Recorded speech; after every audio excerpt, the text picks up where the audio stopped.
Well, good afternoon everyone, Ian from DIY Home and Gardening. 10th of June. It's suddenly gone blazing hot this afternoon, finished work early, and so I've come up to the allotment. And here I am sat in front of some slightly rust covered garlic. So I'm thinking it's time to do some harvesting and talk you through the telltale signs as to know when it's ready. So let's turn the camera around, shall we?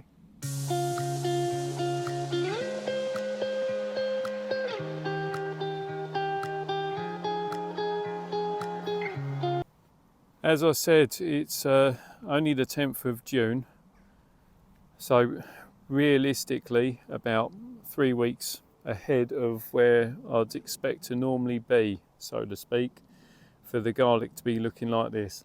And I think really that's got a lot to do with the fact that we've had in the UK, certainly in Essex, such a hot, dry spring, above normal temperatures, and so the autumn, early spring planted stuff has got away and matured much quicker than normal.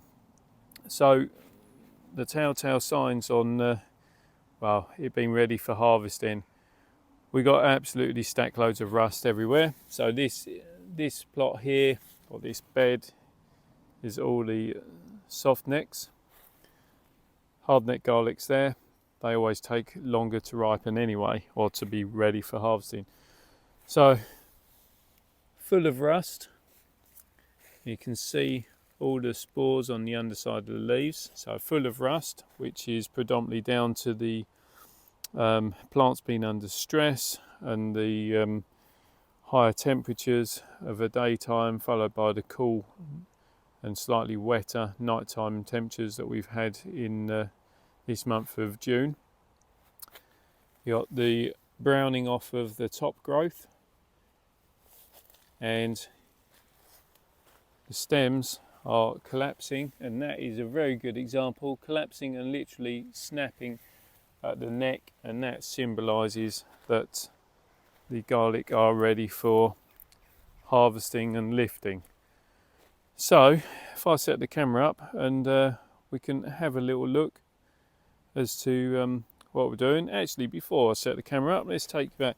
I thought I'll just run through these varieties. I'll post them anyway on the description, but we've got Solent Wight, early purple white, Iberian, well, we got there Maddock, Albigensian Wight, Thermidrome. Is it Thermidor or Thermidrome? Oh, label snap. Thermidrome, Provence Wight, Topadrome, and nice block of Germidour. So that is all the softneck garlics, and so yeah, basically we'll get cracking. Right, let's get some gloves on, because otherwise hands will be smelling all day. And I'm going to be lifting and storing into these, which are old mushroom crates. Use them every year, so good. And around the allotment, particularly in harvest time, I tend to use a border fork, which is narrow across the head and has short tines. So I'll start with Germidour. What I tend to do is I put in a label at the start and a label at the end of the run, and in that way, if I lose one label, I won't get mixed up. So just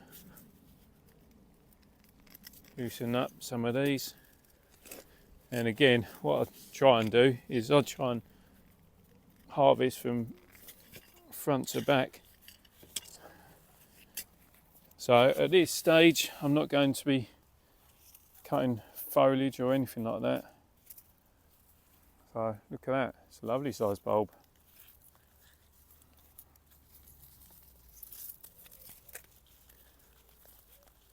And for the time being, something like that, just going to wipe off the worst of the soil. Checking for slugs, snails, worms, because you don't want those. And you can see how some of this skin has gone a little bit, well, manky for lack of a better description, and that's because of the fact we've had this last week's worth of rain, which ideally I would have liked to have cleaned, well, harvest this when it was dry. But the danger is with rain forecasts, and if you look at those clouds you can see it come in again. Don't want these rotting in the ground. So for the time being, just as I say, making sure that you get off your soil, possible pests, and they are just going to sit into the crate, minus the aphids. Go and sit into the crate, and there's less danger of them rotting like that, and almost right on cue. So this is another problem. Don't know if you can see that, it's wireworm.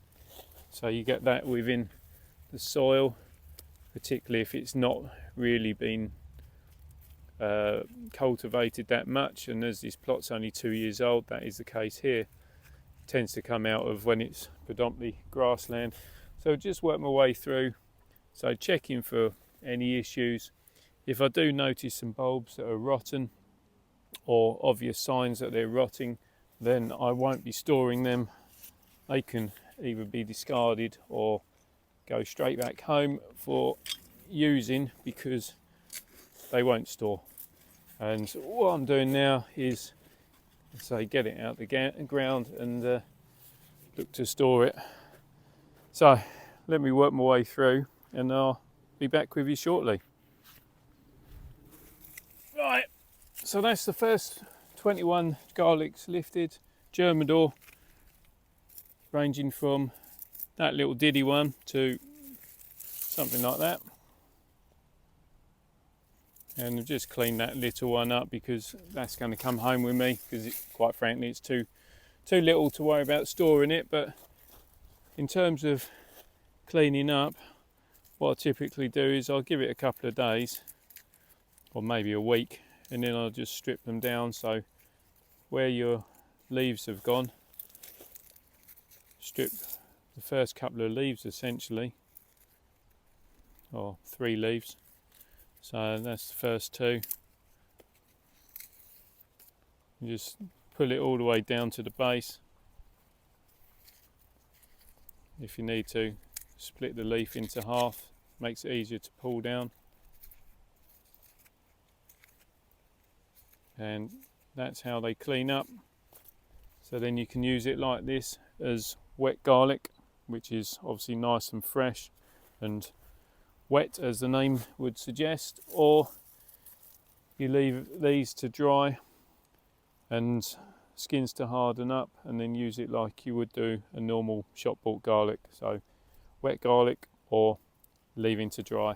So the smaller bulbs, just a few, I'll end up taking home and using now. But next is to harvest the rest of this. And there you have it.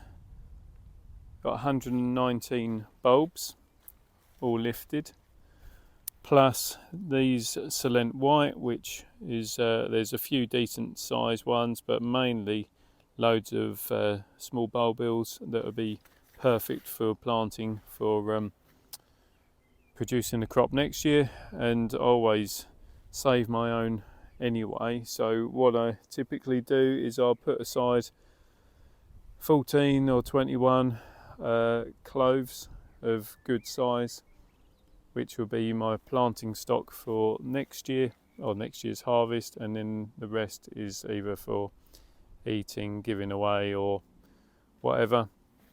And out of all of that lot, got one bulb that I managed to nick with the fork, so that's got to be used up. But yeah, that is Softneck garlic harvest done. So that's it, video done. Me and the Softneck garlic, calling it an afternoon. If you've got any questions, then send the questions to me. I'll do my very best to answer them for you. If you've liked the video and what's not to like about me just digging up garlic, then please subscribe to the channel. Don't forget to hit that reminder button so you don't miss out on the future videos.